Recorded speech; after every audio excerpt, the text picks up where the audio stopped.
Hola chicos y chicas, bienvenidos nuevamente a mi canal. Es un placer saludarlos luego de casi 2 meses de no grabar video. Pero esta tarde estoy aquí con ustedes nuevamente. Bueno, digo esta tarde porque pues para cuando yo estoy grabando este video ya es un poco tarde. Y eh, hoy quiero compartir con ustedes el caso de Savannah Anderson. Quédense conmigo para que vean lo interesante que es este caso. Bienvenido.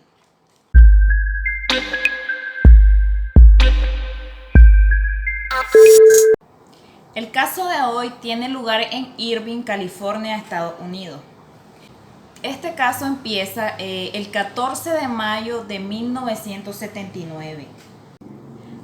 El 14 de mayo de 1979, el 911 recibe una llamada de un hombre llamado Bill Mills a eso de las 7 p.m. Este hombre dice estar preocupado porque teme que le haya sucedido algo malo a su novia Savannah Anderson, de tan solo 22 años de edad. Bill Mills, quien es el hombre que realiza la llamada, cuando hace la llamada dice que él no había sabido nada de su novia en todo el día y que ella tampoco se había presentado a trabajar. Entonces todo esto le había preocupado. Que sabiendo todo esto, él se dirigió al apartamento de Savannah para verificar que ella estuviese bien.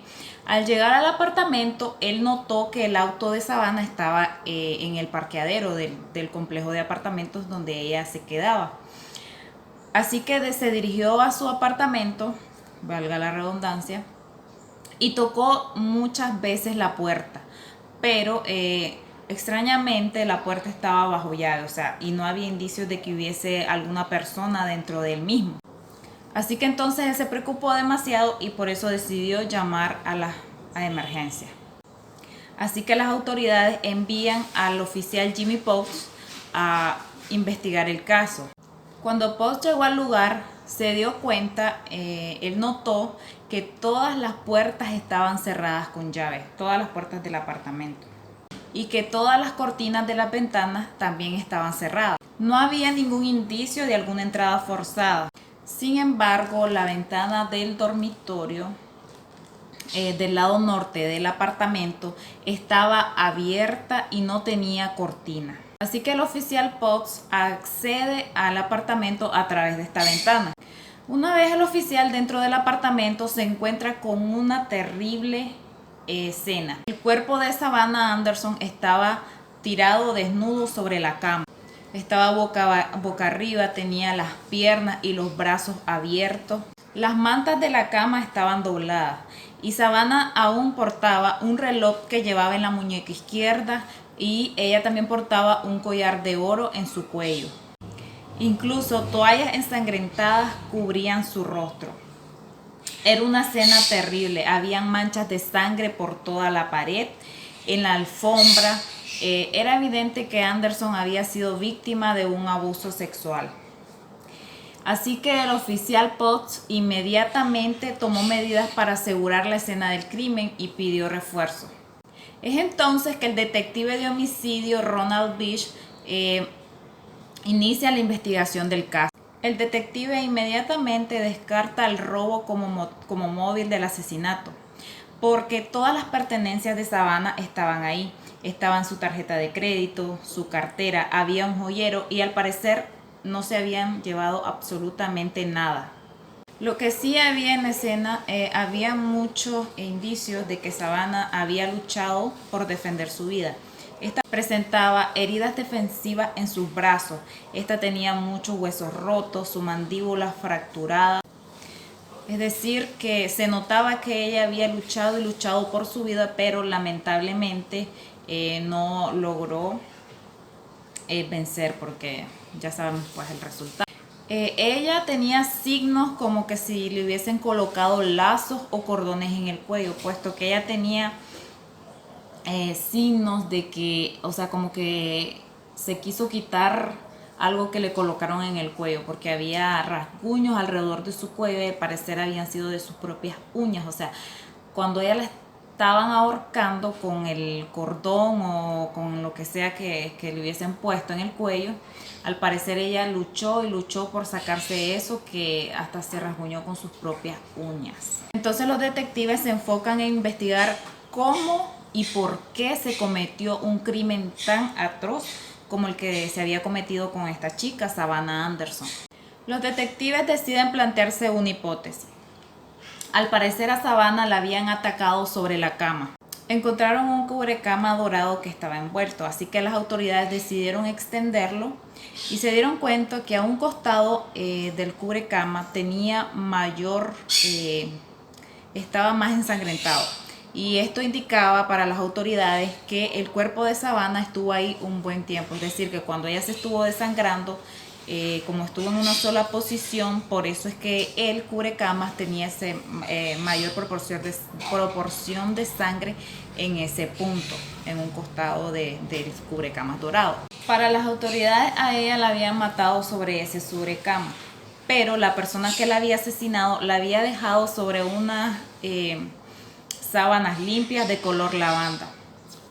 Luego de esto el detective descubre otra pista, y es que habría manchas de sangre como de arrastre. O sea, eso venía desde la cama, por la alfombra, hasta llegar al baño. Al llegar al baño se encuentran con manchas de sangre en el lavamanos y en la tina del baño. Esto indicaba que al parecer el asesino de Savannah la había bañado y la había lavado. Luego de lavarla, el asesino vino y agarró unas toallas y se las colocó todas en el rostro. Así que la hipótesis de las autoridades sigue, y es que el asesino luego enrolla el cubrecama dorado, a ella lo coloca sobre las sábanas limpias, boca arriba, y la deja ahí. En definitiva, esta persona quería borrar todas las evidencias, pero como suele suceder, ¿verdad? Porque ellos creen que todo lo hacen perfectamente. Esta persona había dejado muchas pruebas en la escena del crimen. Pruebas que ayudarían a demostrar quién fue realmente el asesino de Savannah.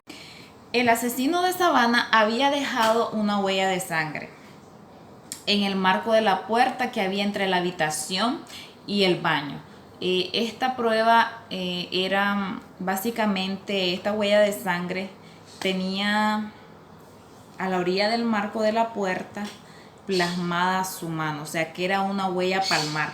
Eso estaba ahí plasmado, o sea, al parecer él tenía la mano llena de sangre y tocó el marco de la puerta y esa huella se quedó ahí plasmada.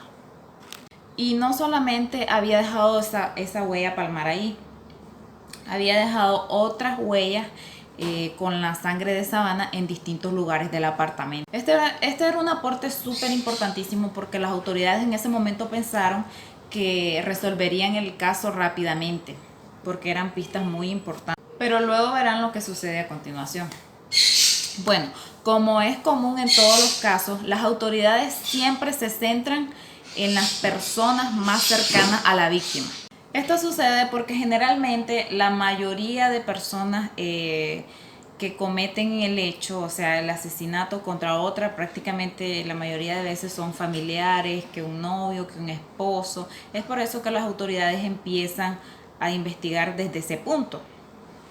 Así que entonces ellos se enfocan en el entonces prometido de Savannah, Bill Mills, quien realizó la llamada a emergencia. Antes de entrar en materia sobre la investigación, hablemos un poquito de la vida de esta chica Savannah Anderson. Bueno, ella tenía apenas 22 años para el día de los hechos, así que mucho pues no se tiene que contar, pero Savannah Anderson nace el 6 de diciembre de 1956 en Duluth, Minnesota, pero ella realmente crece en Utah.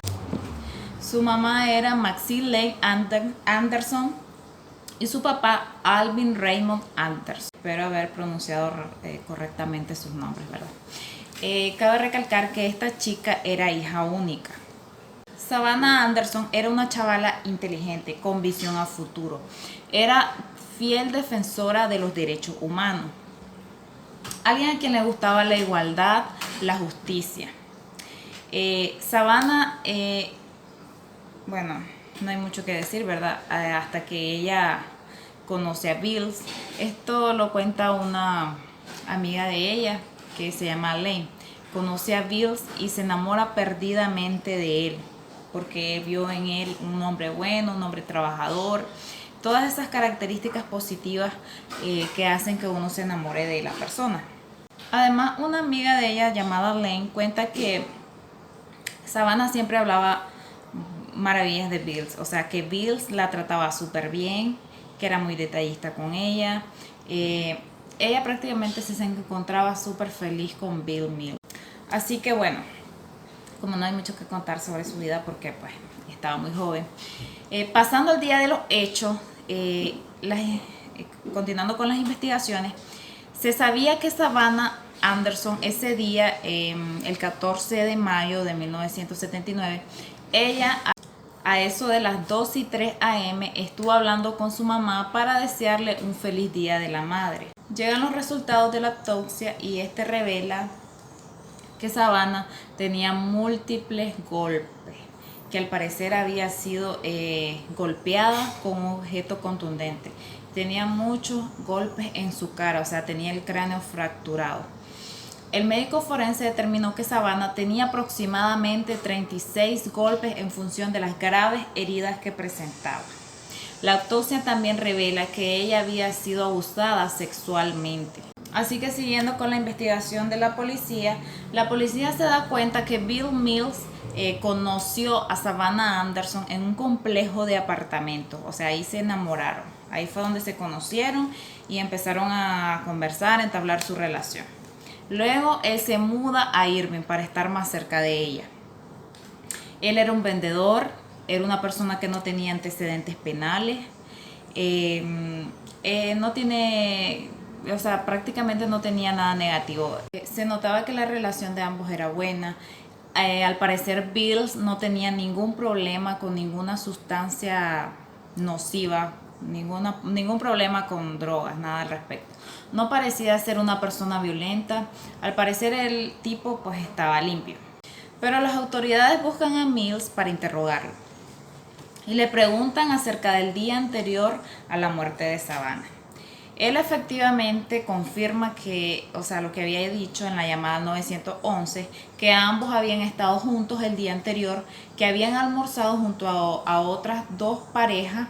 Luego por la tarde lavaron sus autos y él se fue al apartamento de ella. Luego de una coartada que la policía misma confirmó. Así que inmediatamente descartan a Bill Mills como posible sospechoso del crimen de Savannah. Acabo de recalcar porque se me había olvidando decirle que obviamente pues no lo descartaron solo por decir una coartada que finalmente confirmaron, no.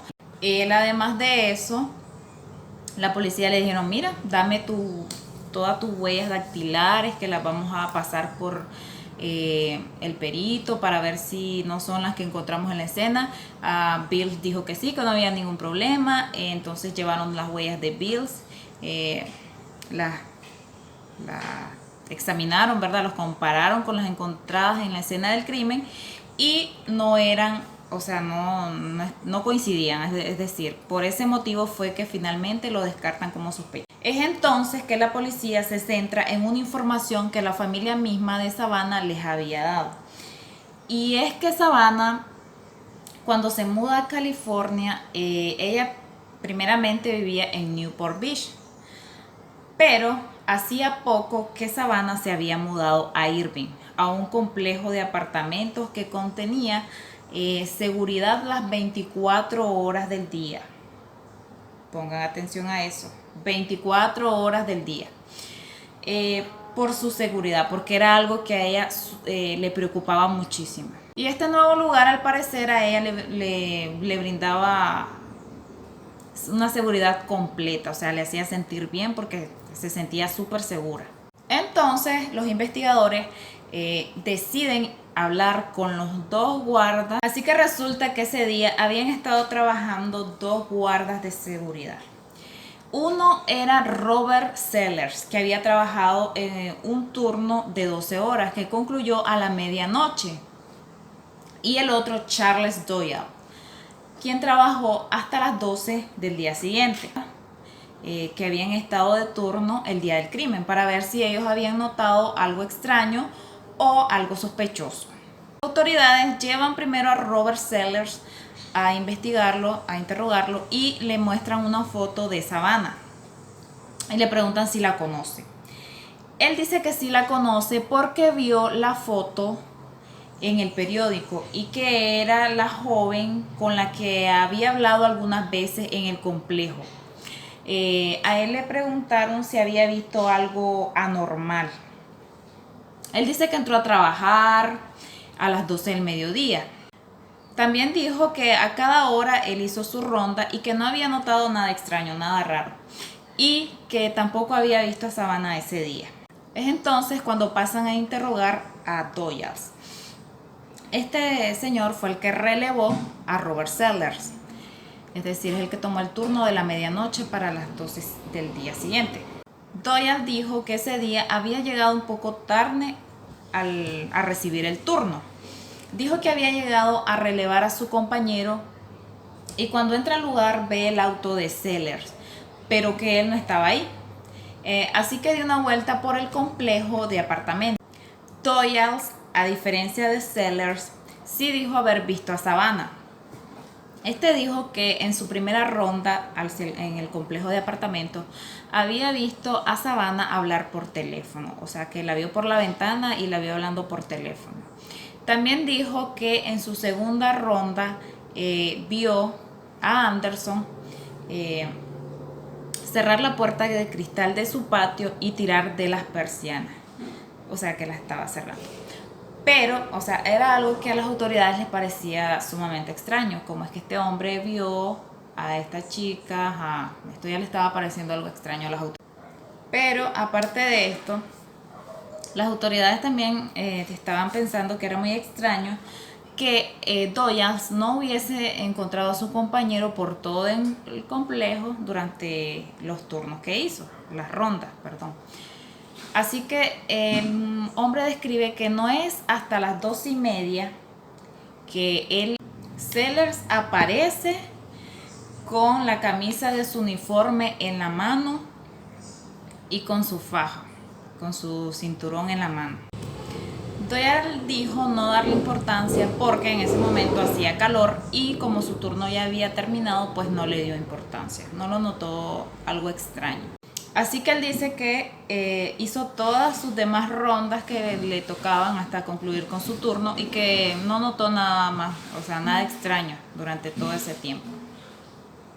Pero la policía obviamente quería más detalles, o sea, quería saber todo con exactitud, paso a paso, lo que había hecho cada momento y cada tiempo en su turno. Es entonces que Doyle admite haber mentido sobre lo que realmente había pasado esa noche.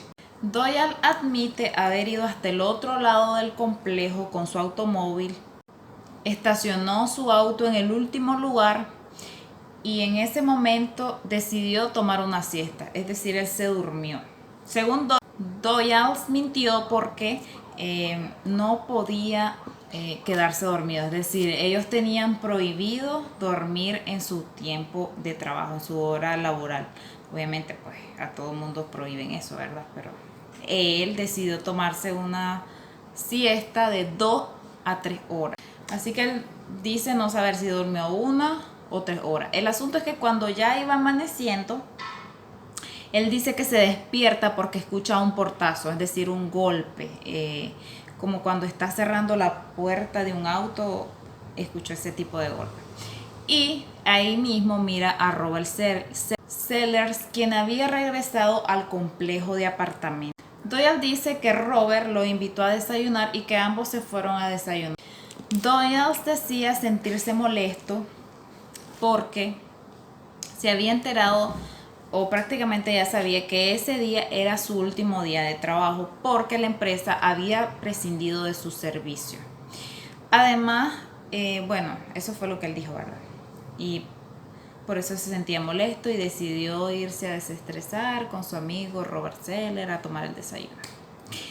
Entonces, las autoridades estaban ya como viendo que Doyle era un posible sospechoso potencial del crimen de Savannah, además por todas las mentiras que había dicho, ¿verdad? Además que esto no era todo. Resulta que él les dijo a las autoridades, a la policía, cuando lo estaban interrogando: miren, si ustedes me piden mis huellas dactilares, ustedes van a encontrar las huellas en el apartamento de Savannah, específicamente en la ventana. Entonces la policía le preguntó: ¿cómo es esto? ¿Por qué nosotros vamos a encontrar tus huellas ahí? Esto porque según él, Savannah se había dejado las llaves dentro del apartamento y le pidió ayuda. Así que él fue y miró la ventana. Él notó que tenía trabas comunes y se le hizo fácil abrirla para que Savannah entrara al apartamento por ahí. Pero los peritos policiales no habían encontrado ninguna huella en la ventana. Aunque esto para los investigadores era como una declaración confesa, es decir, prácticamente él estaba como confesando que algo ahí había tenido que ver. Así que las autoridades le preguntaron directamente si él había tenido que ver en el asesinato de Savannah, o sea, si él había matado. Él se negó totalmente y dijo no tener nada que ver con él. Pero para las autoridades, Doyle no era el único sospechoso, pues también encontraban muy raro que Robert Sellers, por el hecho que, o sea, lo encontraba sospechoso por el hecho que no había llegado al tiempo exacto al cambio de turno. Además de eso, había llegado sin su camisa y sin su cinturón puesto, o sea, llegó con esas cosas en su mano, algo que lo hacía ver muy sospechoso. Entonces ellos deciden llamar nuevamente a Robert Sellers para interrogarlo. Sellers les dice que antes de que lo relevara su compañero Doyle, había salido a recorrer el complejo y que en ese momento oyó un ruido metálico, que según él era un hombre que estaba robando gasolina en un auto estacionado y le dio persecución, pero que el sujeto era rápido y no logró alcanzarlo. Entonces dijo que luego de correr tanto le dio mucho calor y él se quitó la camisa por esa razón. También le pregunta que por qué regresó al complejo más tarde. Él dice que regresó porque estaba preocupado porque su compañero Doyle pues iba a ser despedido y quería darle ánimo, por eso lo llevó a desayunar. Aunque en estas dos versiones había un cierto choque en las versiones, es decir, no estaban las versiones cuadrando. Sellers decía que habían ido a desayunar a eso de las 4 de la mañana, pero cuando se le preguntó a Doyle a qué hora habían ido a desayunar, este decía que era cerca de las 2 de la madrugada. Así que los detectives les toman las huellas dactilares a ambos y las envían a laboratorios para que sean examinadas y comparadas con las encontradas en la escena del crimen. Luego llegan los resultados del laboratorio y resulta que no había ninguna coincidencia, es decir, no correspondía a ninguno de ellos las huellas encontradas en la escena del crimen. Así que las autoridades estaban desesperados porque estaban sin ninguna pista del posible asesino de Savannah Anderson. Entonces la policía se contacta con la mejor amiga de Savannah, que era Elaine, para preguntarle si sabía de alguna actividad que Savannah hubiese estado haciendo, e incluso visitaron la mayoría de lugares que había visitado con Savannah, pero no encontraron ninguna pista, nada relevante. Los detectives del caso habían hecho de todo, incluso la mayoría de personas cercanas, primos, tíos, y quienes ellos creían sospechosos, se les había tomado sus huellas dactilares, pero nada les había dado resultado. Así que pasa el tiempo y no es hasta en 1984, o sea, es decir, después de 5 años de la muerte de Savannah, que se abre nuevamente la investigación de su caso, cuando un asesino en serie había confesado haber cometido crímenes en la zona. Así que los investigadores de Irving, en ese momento, que ya no eran los mismos de hacía 5 años, deciden ir e interrogar a esta persona.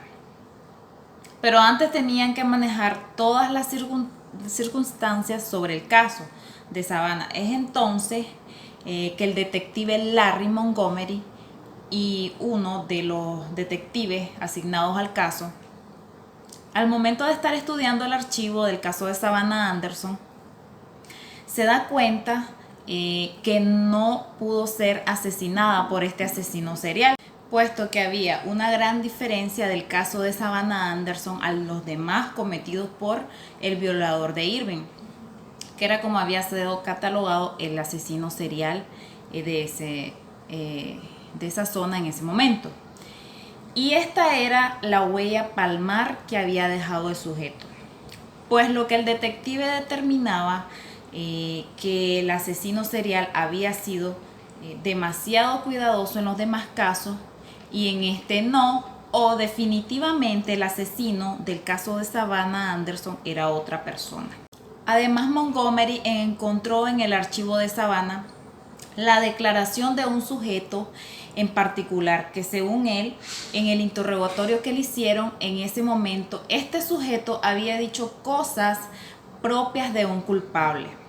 Es entonces que Montgomery se enfoca nuevamente en los guardas de seguridad del complejo de apartamentos. Y es que este detective encontraba sospechoso que el cambio de turno de medianoche no hubiese sido en el horario previsto. Al detective le llamó la atención que Robert Sellers había dicho en su declaración que estaba cansado, que quería ir a su casa a dormir. Si esto era así, ¿por qué Sellers llega media hora más tarde a la entrega de turno con Doyle's? Era algo que el detective se preguntaba. Otro dato que encontró sospechoso el detective Montgomery era que Sellers había dicho que se había quitado su camisa y su cinturón porque ese día hacía mucho calor. Pero el detective había realizado investigaciones y se dio cuenta que esa noche estuvo fría porque la temperatura estaba a 10 grados. Así que estaba fresco y no tenía lógica la declaración de Sellers en ese momento.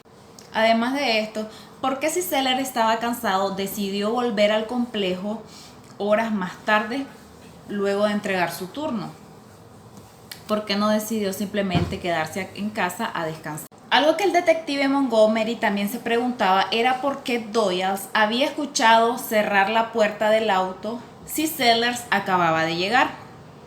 Así que luego de analizarlo, el detective se dio cuenta de lo que según su teoría habría sucedido. Seguro en ese momento Sellers se estaba yendo, pero al observar a su compañero ahí, decidió quedarse e invitarlo a desayunar para no levantar ninguna sospecha. Es toda esta inconsistencia en la historia de Sellers que lo convierte en un claro sospechoso del crimen. Ahora ustedes se preguntarán, ¿pero cómo es posible que este Sellers siga siendo sospechoso para este detective? Ya que anteriormente los investigadores anteriores habían examinado la huella palmar de Sellers y de Doyle's y ninguna había coincidido con la encontrada en la escena del crimen. Pues esto tiene otra explicación. Pues resulta que en esta nueva investigación el detective se cuestionaba si en ese momento quizás pudo haber algún error en la identificación de las huellas.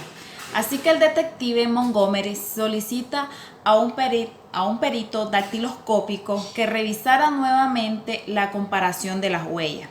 El sargento que hizo la revisión se dio cuenta que al momento que se levantaron las huellas ensangrentadas se había usado un producto químico calor y que por esta razón la sangre se había puesto negra.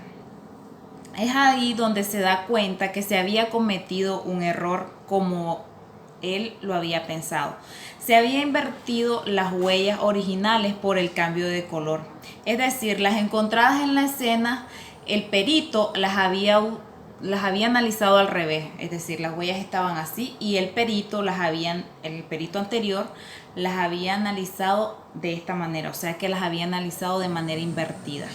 Así que al compararlas con las huellas que se le habían tomado a Sellers en ese momento y las encontradas parecían muy similares. Sin embargo, había una leve diferencia aún, porque había sangre entre las líneas de las huellas encontradas, que se habían cubierto con valles.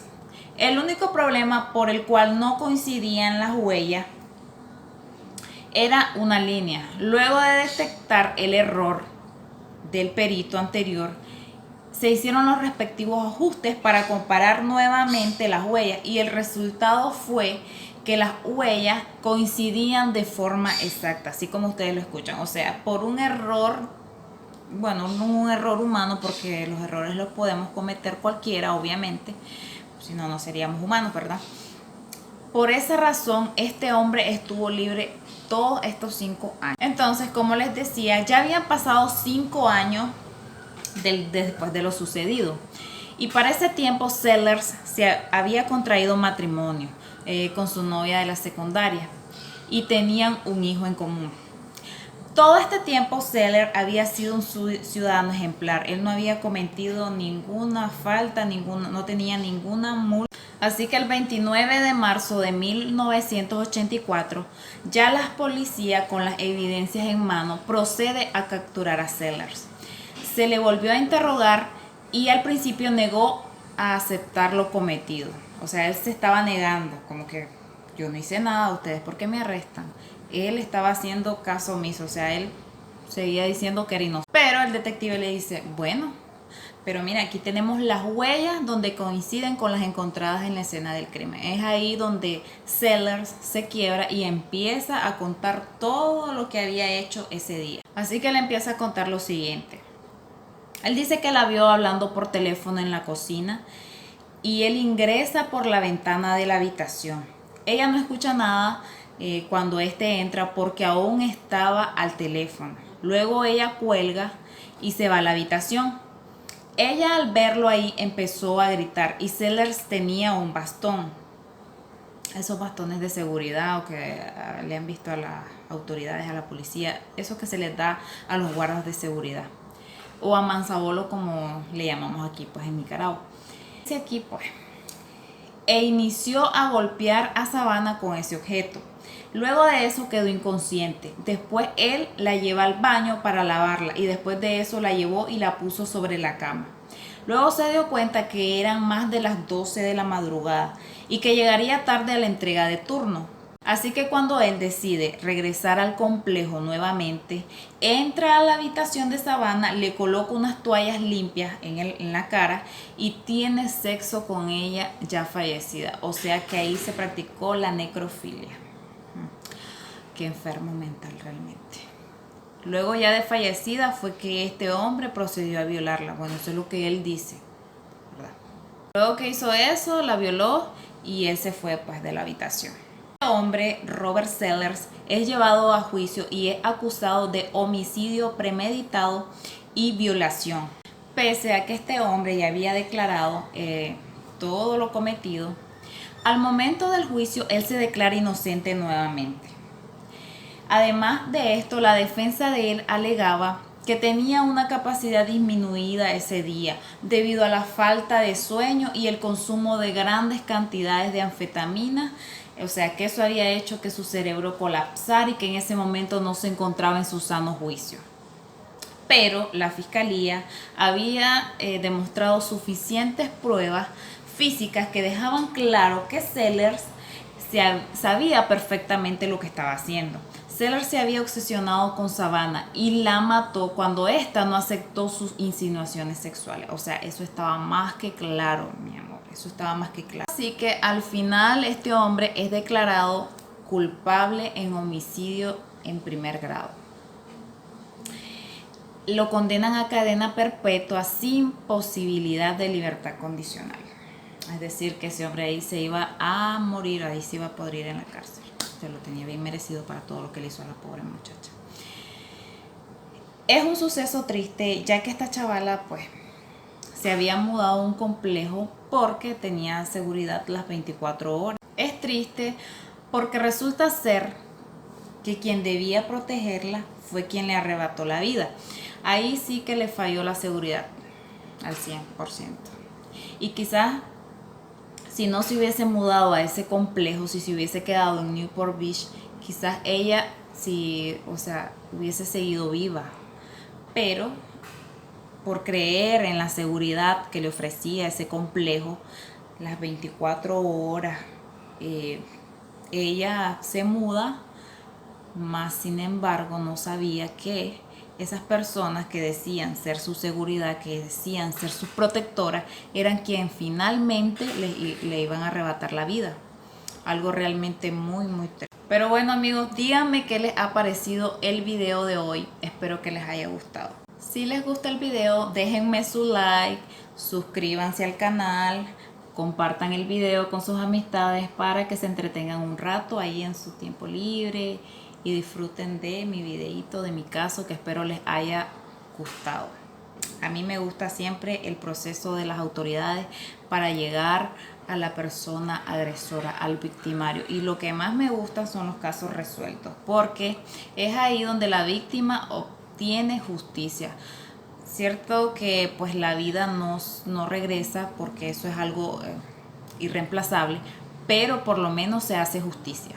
Y antes de terminar, quiero mandarles saludos especiales a Rocío Serna, que ha sido una de las que me ha venido comentando mis videos. Muchísimos saludos, Rocío, muchas gracias. Y a Magali García, muchísimas gracias por sus comentarios, de verdad que lo agradezco muchísimo. Y bueno, eso es todo por hoy. Les agradezco que hayan tomado su tiempo para compartir conmigo este video. Nos vemos pronto. Adiós.